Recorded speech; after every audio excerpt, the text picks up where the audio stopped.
Bom dia a todos. Tá fraco? Bom dia a todos. A graça e a paz do Senhor para todos. Amém? Agradecer pastor Daniel, Jamile, Bia, família amada, gente preciosa, gente crente, gente séria, gente de amor, de empatia, que abraça como poucos abraçam, que oram como poucos oram, porque engajam o coração no processo de cada uma dessas pessoas. Assistindo o vídeo que a igreja colocou ali agora, só vi o reflexo, pastor Daniel, de quem o pastor é, de quem Jamile é, quem sua casa é. Gente que é empática, gente que olha para a situação do outro e se preocupa, e se gasta, e se deixa gastar por amor de almas. Então, eu me sinto privilegiado de estar aqui, sendo abençoado mais uma vez por essa igreja maravilhosa, por sua vida e toda a sua casa. Deus abençoe muito. Também ontem, né, eu hoje moro em São Paulo, né, moro há alguns anos em São Paulo. Nasci aqui, sou filho de sertanejo, meu pai é de Catolé do Rocha. Tem alguém de Catolé do Rocha aí, não? Hã? Jamília é de Catolé do Rocha, pasme. Minha mãe de Patos, Patos, tem alguém? Agora Patos deve ter. Patos tem. E há 16 anos atrás, eu tomei a decisão de estudar na Palavra da Vida em Atibaia. E de lá, depois do tempo na Palavra da Vida, o Senhor foi me encaminhando. Ali conheci minha esposa no 3º ano de seminário. E aí Fernanda me conheceu, eu conheci ela. Fernanda me pediu em namoro. E aí... O que foi? Você não acreditar? Aí a gente começou a conversar, enfim. Fernanda era de Mogi das Cruzes, nascida em Mogi. E foi quando na época, eu fazia parte da Igreja Batista do Morumbi, em São Paulo, trabalhando com adolescentes, quando conheci, na época, o pastor da igreja, da Fernanda. Conversamos, ele me convida para liderar a juventude. Aí, tempos, 1 ano e meio depois, ele sai, ele pede saída da igreja, e é quando eu assumo a PIB de Mogi, naquele tempo, com 252 membros, uma igreja hipertradicional, centenária, e pela graça do Senhor hoje, já somos mais de 3.000 pessoas, louvando a Deus, ali em São Paulo, 11 anos de ministério e formado ali na Palavra da Vida em teologia, né? E aí ontem, visitando meu pai em casa, descemos para ter um tempo na piscina e conhecemos também um casal ali de Mauá, que é na região do ABC em São Paulo, e os convidei, né, para estarem aqui hoje, Luquinha, sua esposa, também sua mãe. Queria pedir para ficarem de pé, por favor, porque vieram para prestigiar esse momento do 1º ano do aniversário da Plenitude. Obrigado. Deus abençoe. Muito obrigado. Vamos direto ao ponto. Abra sua Bíblia, por favor, em Filipenses, capítulo 4. Carta do apóstolo Paulo aos Filipenses, capítulo 4. Eu quero ler do verso 4 até o verso 9. Filipenses, capítulo 4, do verso 4 ao verso 9. Se você não trouxe a sua Bíblia, não tem problema. O texto vai passar aqui no telão para que você acompanhe a leitura conosco. E eu estou lendo na versão Almeida Revista Atualizada. Diz assim a palavra do Senhor: alegrai-vos sempre no Senhor. Outra vez digo, alegrai-vos. Seja a vossa moderação conhecida de todos os homens, perto está o Senhor. Não andeis ansiosos de coisa alguma, em tudo, porém, sejam conhecidas diante de Deus as vossas petições, pela oração e pela súplica, com ações de graças. E a paz de Deus, que excede todo o entendimento, guardará o vosso coração e a vossa mente em Cristo Jesus. Finalmente, irmãos, tudo que é verdadeiro, tudo que é respeitável, tudo que é justo, tudo que é puro, tudo que é amável, tudo que é de boa fama, se alguma virtude há e se algum louvor existe, seja isso que ocupe o vosso pensamento. O que também aprendestes e recebestes e ouvistes e vistes em mim, isso praticai, e o Deus da paz será convosco. Até aí. Que a palavra do Senhor habite ricamente em nossos corações. Amém, igreja? Queridos, o apóstolo Paulo, ele escreve essa carta, é uma carta de prisão, daqui a pouco a gente fala mais sobre isso, uma carta que foi escrita entre 60 e 62, e o apóstolo Paulo, quando escreve essa carta, ele obviamente está instruindo a igreja dos Filipenses, uma igreja que ele mesmo fundou, e ele está instruindo essa igreja a certos comportamentos, tem questões acontecendo, questões importantes acontecendo na igreja, e o apóstolo Paulo, sabendo das notícias, decide enviar uma carta. Vocês sabem que essas cartas eram lidas em todas as igrejas naquele tempo, eram cartas circulares para instruir todas as igrejas, até por isso, né, não só observando os padrões do cânon das Escrituras, mas por isso também, cada carta dessa tem a ver com a métrica do Senhor para as nossas igrejas, inclusive nos dias de hoje, atravessando a história, séculos por séculos, ministrando em nosso coração. Aqui no capítulo 4, parece claro que estava havendo um problema entre duas mulheres muito preciosas na igreja. E elas estavam rivalizando. O nome delas era Sintique e Evódia. E se você ler os versículos anteriores, você vai perceber que Sintique e Evódia estavam tendo problemas de relacionamento. E aí o apóstolo Paulo escreve esse capítulo para instruir Sintique e Evódia a renovarem sua alma, pensando mais no que é primário do que naquilo que é secundário, mais naquilo que é primordial do que naquilo que é periférico. Por isso o tema da nossa mensagem hoje é renove a alma. Pense naquilo que é primário ao invés daquilo que é periférico. E aí o apóstolo Paulo olha para ela e diz, será que vale a pena brigar? Será que vale a pena vocês estarem se digladiando, vocês estarem perdendo oportunidades? Será que vale a pena a mesa ser desconectada por causa de um problema tão pequeno, quando aquilo que é primário deveria ser muito mais importante a levarmos a cabo, a corrermos atrás? Será que isso é mais importante? É óbvio que a resposta é pronta. A resposta é não.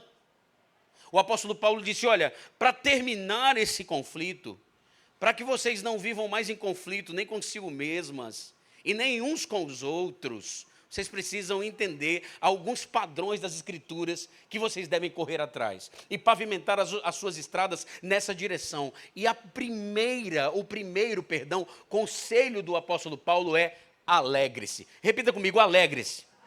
Novamente, alegre-se. O apóstolo Paulo diz, alegrem-se no Senhor. Novamente digo, alegrem-se. E aí, irmãos, a grande questão é, como é que eu posso me alegrar se não está nada bem? Como é que eu posso me alegrar se o conflito acontece, se a notícia ruim chegou, se o diagnóstico veio, se a perseguição simplesmente apareceu? Como é que eu posso me alegrar? E o apóstolo Paulo é profissional nisso. Porque o apóstolo Paulo estava preso, e preso injustamente. O apóstolo Paulo estava na sua primeira prisão, e com todas as razões possíveis e imagináveis para dizer, eu tenho motivos para não me alegrar. O apóstolo Paulo é profissional em, pelo Espírito, passar para nós uma mensagem. A nossa alegria não tem a ver com um lugar para chegar. A nossa alegria não tem a ver com um pote de ouro no final do arco-íris. A nossa alegria não tem a ver com isso. Nós é que muitas vezes somos mordidos, queira ou não queira, pelo vírus do marketing, pelo vírus do capitalismo que diz, quando você chegar ali, ou quando você estiver vivendo aquilo ali, você vai estar feliz. E quantas pessoas, por exemplo, solteiras, muitas vezes vivendo um lar complexo, uma família complexa, um pai que a rejeitou, uma mãe chateada, triste, amargurada, e diziam assim, quando eu me casar, eu finalmente serei feliz. Óbvio que muitas pessoas acabaram encontrando essa felicidade quando se casaram, mas essa não é a regra. Não é porque eu caso que eu serei feliz. Eu sou feliz, logo caso. Casamento é lugar de gente feliz. Casamento é lugar de gente completa. E se eu colocar na minha cabeça de que se eu alcançar aquilo ali eu serei feliz, eu vou ser confrontado com a mesma verdade anterior. Não, eu sou uma pessoa insatisfeita na minha essência. E como eu sou uma pessoa insatisfeita na minha essência, quando eu alcançar aquilo, em 6 meses ou 6 meses depois, eu já não estarei mais tão satisfeito assim. Jesus Cristo é maravilhoso. E porque Jesus Cristo é maravilhoso, eu me lembro um dos textos bíblicos, né, que mais me chama a atenção, eu não sei se você se lembra desse texto, quando Jesus estava pregando em Cafarnaum, na casa de Pedro, e aí os amigos daquele camarada, do camarada que que era um coxo, né, uma pessoa paraplégica, não sei se você se lembra, e eles abriram o telhado da casa de Pedro. Quem se lembra desse texto aí? E aí os camaradas abrem, Jesus está ensinando, e eu fico imaginando a cena, aquele camarada descendo. E aí está todo mundo parado, e aí o pessoal fez um esforço grande, porque Jesus estava no auge da sua popularidade, tinha muita gente já comprimindo, era impossível entrar naquela casa. E aí o camarada está descendo ali, está todo mundo parado e olhando, e Jesus olha para o camarada depois que desce, é um esforço gigantesco, e Jesus diz, os teus pecados estão perdoados. Você imagina o camarada, na hora, depois de todo o seu esforço de descer, os próprios amigos meio frustrados, eu acho que o próprio camarada, na hora que Jesus disse, os teus pecados estão perdoados, o camarada disse, tá bom, Jesus, mas e a perninha? A perninha? Aí Jesus, os camaradas começam a pensar aqui, ó, quem é esse camarada que diz que está achando que pode dizer que os pecados estão perdoados? E Jesus começa a discutir com os fariseus. Vocês estão achando, o que é mais fácil? É mais fácil eu dizer para ele, levanta e anda, ou dizer, estão perdoados os nossos pecados? Ele mesmo, o rapaz, na maca, disse assim, é mais fácil dizer, levanta e anda. Duvido. E aí Jesus, então vamos resolver? Levanta e anda. E o camarada se levanta e anda, e as pessoas ficam ainda mais atônitas. Mas escute, o verdadeiro milagre aconteceu antes. Quando Jesus disse, o teu problema com Deus está resolvido. A partir de agora, escute, no dia que você morrer e fechar os seus olhos, você vai acordar na eternidade. Os teus problemas estão resolvidos, porque o teu problema não tem a ver com a perna. Daqui a 6 meses você já vai ter esquecido que um dia não andou. Porque nós temos, por essência, insatisfação. É por isso que o apóstolo Paulo disse, ei, alegrem-se. Independente das circunstâncias, alegre-se. Ele está dizendo, você tem domínio sobre essa perspectiva de alegria. Você é filho de Deus e recebeu do Espírito Santo o fruto do Espírito chamado alegria. Então tira esse fruto do bolso e usa esse fruto e alegre-se. Novamente digo, alegre-se. Jesus é contigo. Independente das circunstâncias, Jesus está com você. É isso que o apóstolo Paulo está dizendo. Não é sobre um lugar para chegar, é sobre um Jesus que já nos encontrou. Em segundo lugar, você se lembra? Em primeiro lugar, alegre-se. Em segundo lugar, testemunhe. Repita comigo, testemunhe. Aí ele diz, olha, seja a vossa moderação.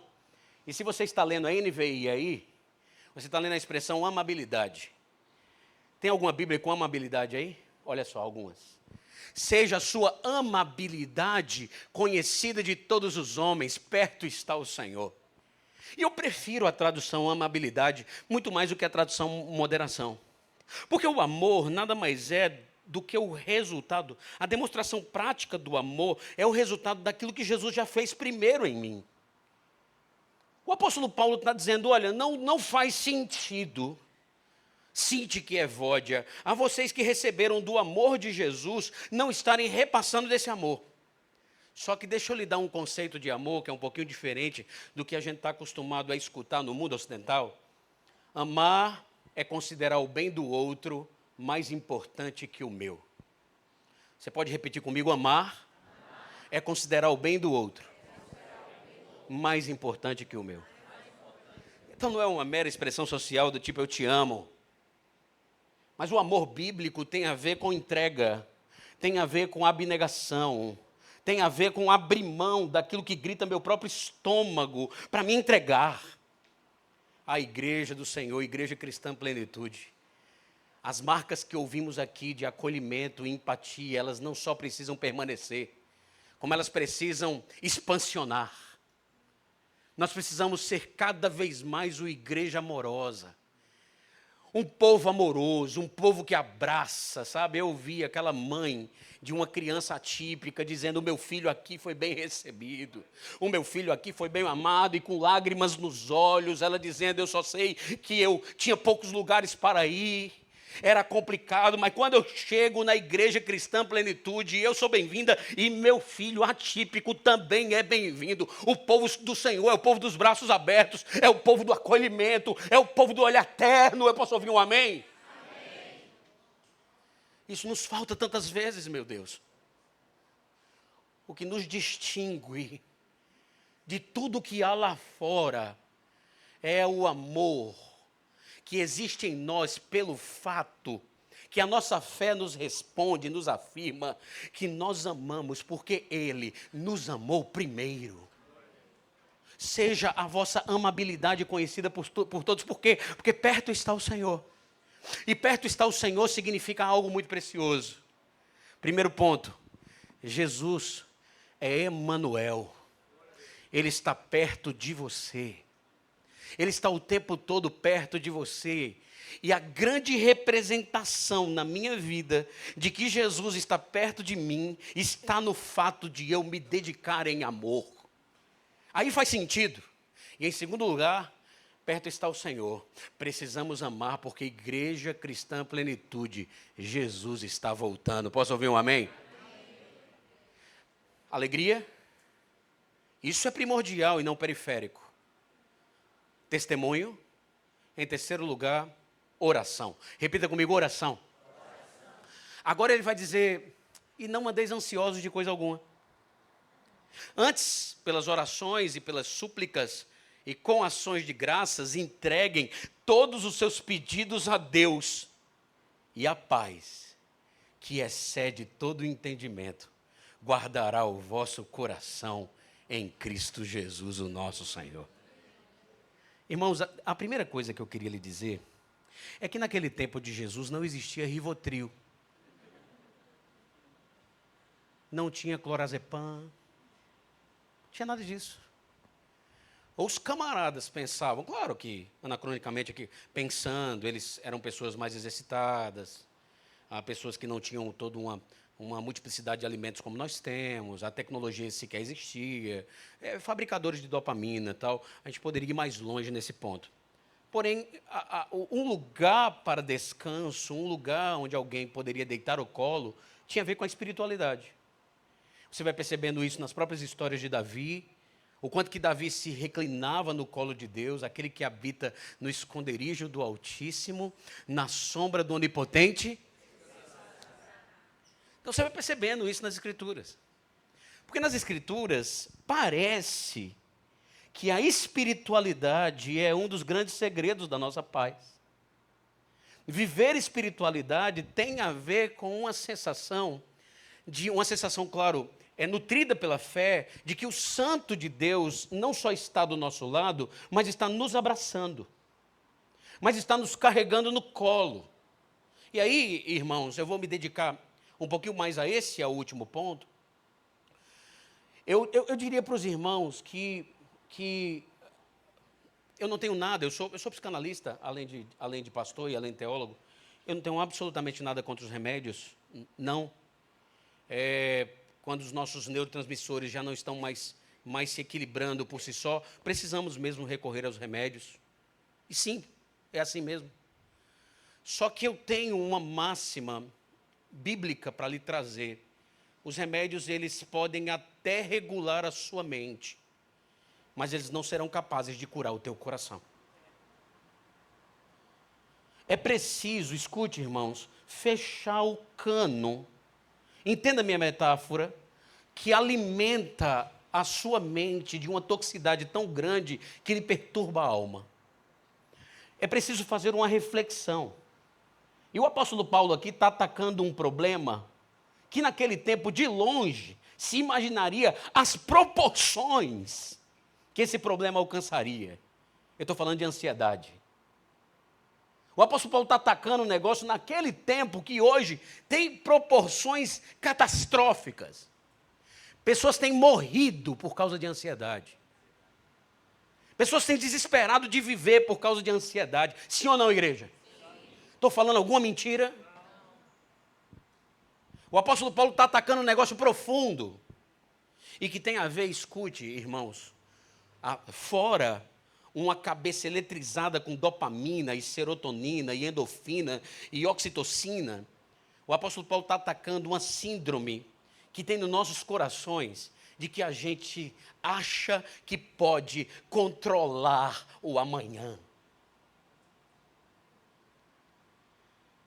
Ele está dizendo, olha, o amanhã pertence ao Senhor. E sabe como se resolve? Se resolve você de joelho. E dizendo, Senhor, o meu coração está abatido, minha alma está abatida. Eu não sei como vai ser o dia de amanhã. Bateu uma notícia ruim, Senhor. Bateu um diagnóstico ruim, Senhor. E no colo de Deus, se deitando e se debruçando no colo de Deus e dizendo ao Senhor coisas que afetam a tua alma, que entristecem teu coração. Mas não só isso. Não é só se deitar no colo de Deus, mas é começar a recuperar a memória da alma. Quero trazer à memória aquilo que me dá esperança. E nessa oração eu me lembrar que Deus lá atrás já tem me sustentado. Posso ouvir um amém, igreja? Eu me lembrar que o Deus que viveu comigo em todos esses momentos de vida, em todos os outros estreitos que eu passei, Ele me conduziu até o outro lado. Ele esteve comigo. Eu fico me lembrando, pastor Daniel, de Elias. Elias na apoteose dos seus milagres. Ia ressuscitando. Ia fazendo chuva do céu de fogo. Labareda de fogo descer do céu, e profeta de Baal morrendo. Ele recebe uma notícia vinda de Jezabel. Amanhã você vai morrer. E o mesmo Elias, Francisco, da apoteose, pastor Daniel, é o Elias que está agora deitado no deserto, pedindo a morte. Depois que recebeu a notícia, você vai morrer amanhã. Só que Deus resolve visitar Elias. Ele está dormindo no deserto, embaixo de um pé de zimbro, pedindo a morte. Está em 1 Reis, capítulo 19. E o anjo toca a Elias. E fala, Elias, acorda. Essa é a primeira coisa que eu quero lhe dizer hoje. Anjos nos tocam para nos acordar. E nos acordar sobre uma realidade formidável. Sabe qual é? Olha para frente, Elias. Tem pão quentinho. E tem água na jarra. Come o pãozinho quentinho e come e toma água da jarra. Você tem noção que Deus materializou uma jarra de água? Sabe com que Elias foi confrontado? Ele foi confrontado com a verdade maravilhosa que Deus cuida. Deixa eu lhe dizer hoje algo muito profundo, que parece um chavão, mas não é. Jesus está cuidando de você. Olhe para a pessoa que está do seu lado e diga, Jesus está cuidando de você. Seja confrontado com a realidade maravilhosa de que no final é Ele quem te carrega no colo. De que no final é esse Deus maravilhoso que te nutre de forças. Cadê aquela mãe de criança atípica? Onde está ela? Onde está? Aquela do vídeo? Ela está aí? Está lá atrás? Porque eu precisava dizer para ela o que eu vou dizer para você hoje. Minha irmã, sabe por que você tem suportado? Porque, na verdade, Deus tem lhe sustentado. E você tem suportado o dia a dia porque Deus tem te suportado. Escute, tem pãozinho quente para você. Tem água na jarra para você. Tem cama pronta para você. Tem luz acesa na tua vida. Lembre-se para tanto que você é humano e não tem capacidade para regular o futuro. E é essa humanidade que nós temos, que também nos gera a humildade de dizer, Senhor, eu preciso de Ti. Então nas suas orações, ora e peça e suplique. Mas também agradeça, dizendo: Senhor, eu quando olho para trás já vejo a tua boa mão. Sim, grandes coisas tem feito o Senhor por nós, por isso estamos alegres. Em quarto lugar, medite. Repita comigo: medite. Finalmente, irmãos, tudo que for puro, tudo que for amável, tudo que for nobre, se alguma virtude há, ou se algum louvor existe, seja isso que ocupe o vosso pensamento. Primeira verdade dessa perícope é que você tem controle sobre o seu pensamento. Você consegue controlar o que vai pensar. Essa é a primeira verdade. Porque o que a gente escuta hoje, nosso mundo ocidental muito louco, é que a gente não tem controle, que os pensamentos vêm, e que de alguma forma a gente precisa se dopar para os pensamentos não continuarem. E a gente precisa de uma dopação louca para apagar aquilo da nossa memória, para não gerar uma espécie de amnésia. E aí vem a frase de alguém que ali está para ajudar, mas nem sempre ajuda, e que diz assim: você não tem controle sobre o que está pensando. E aí você fica mordido pelo vírus da síndrome do pensamento repetitivo. Mas só um detalhe: normalmente pensando no que é ruim, normalmente pensando naquilo que não presta, normalmente com pessimismo, vai dar errado, vai ficar pior, vai ficar tudo ruim, olha o que vai acontecer, você não sabe o que pode acontecer. Não.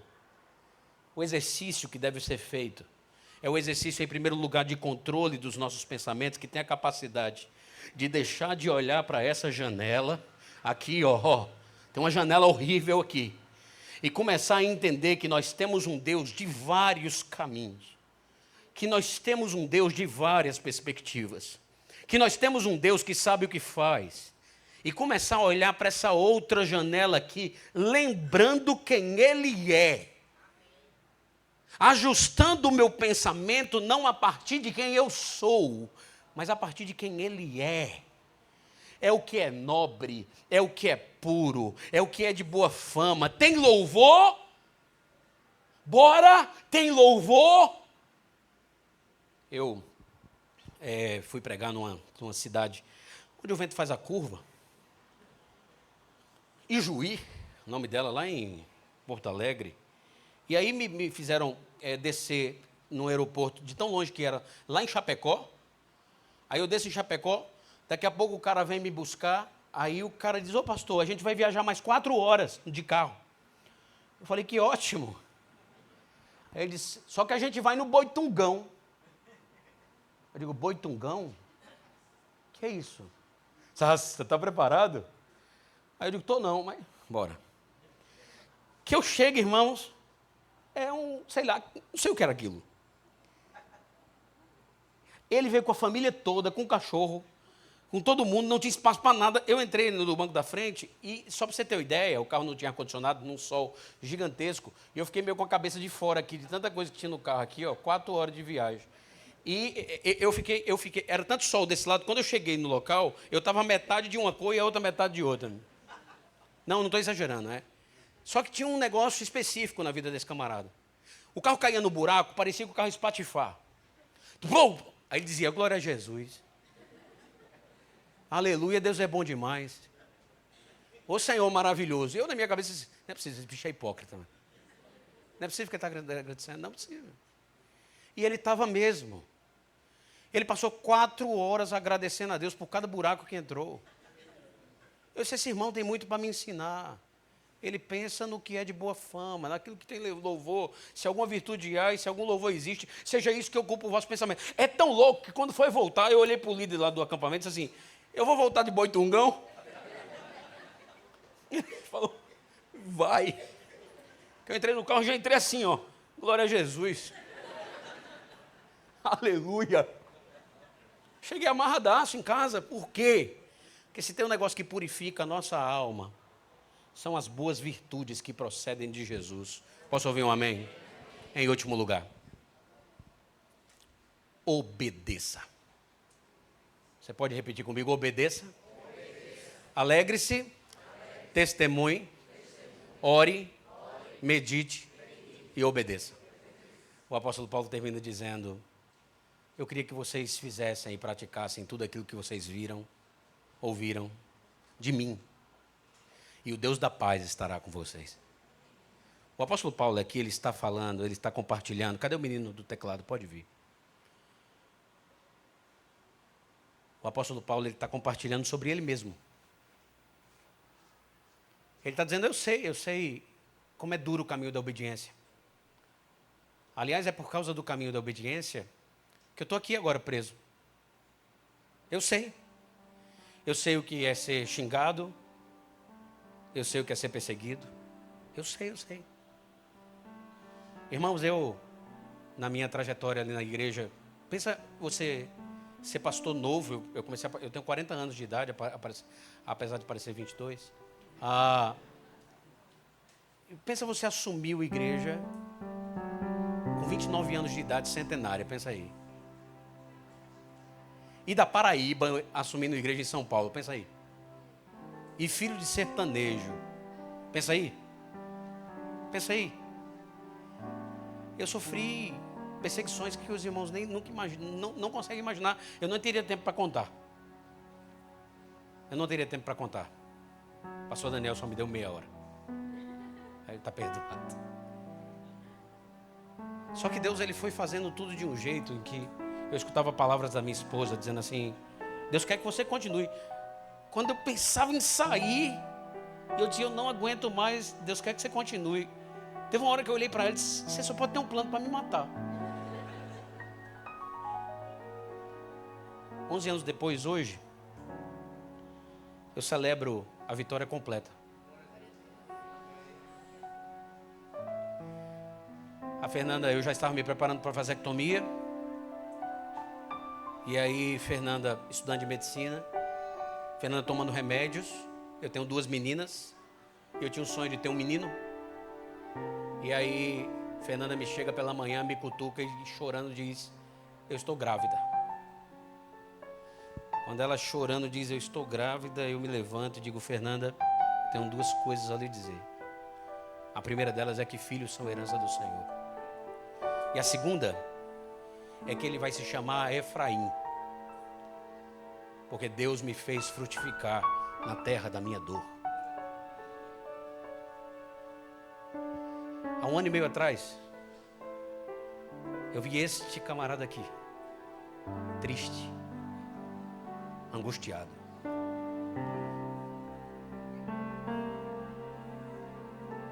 Pensando em desistir.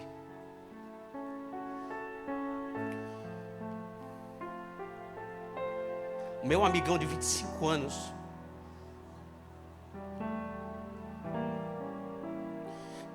que me deu de comer na casa dele. Quando dormi na casa dele, várias vezes, e a sua voz dizia para mim, cara, você vai ser usado por Deus, não desista. Esse mesmo camarada estava entregando os pontos. E eu disse para ele, Danielzinho, você nasceu para pastorear vidas. Sê tu forte e corajoso, porque Deus é contigo. Ele falou para mim, Segurinho, eu não sei o que fazer, só obedeça a voz do mestre.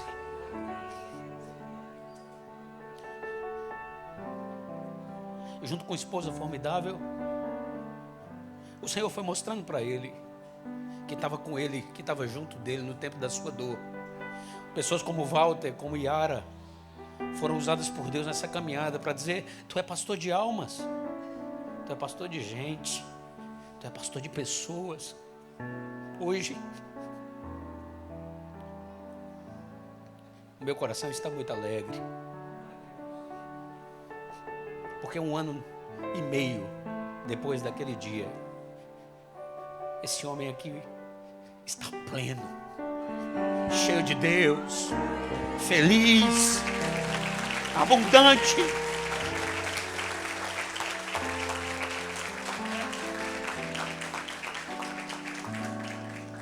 Porque o caminho da obediência pode ser duro, mas sempre terminará em vitória. Que Deus te abençoe.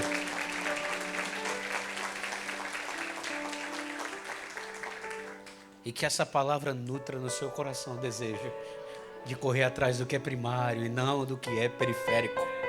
Porque sob a tua palavra, sob a tua vida, nutre uma palavra: Efraim.